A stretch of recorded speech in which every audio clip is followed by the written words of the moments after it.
May itlog na, may itlog na alat pa, meron pang manok. At eto na nga, magpapamerienda tayo. Katapusan na naman kasi. Oo, papameriendahin natin yung mga players natin. At ang lulutuin ko nga ay walang katapusang lugaw.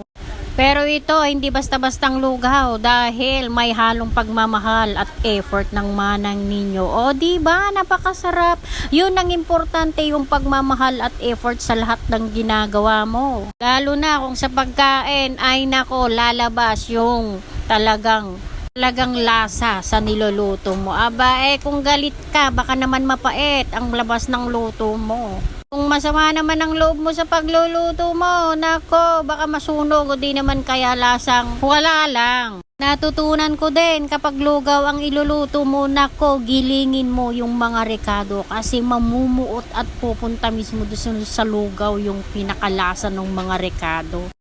At eto nga, medyo ready na yung ating pamerienda. Ang tasang lugaw na may isang hiwang karne ng manok. Eto na, naka-ready na. Ilagay na natin sa tasa-tasa. Ayan, isang tasa, isang tao. At kanya-kanyang kuha na rin.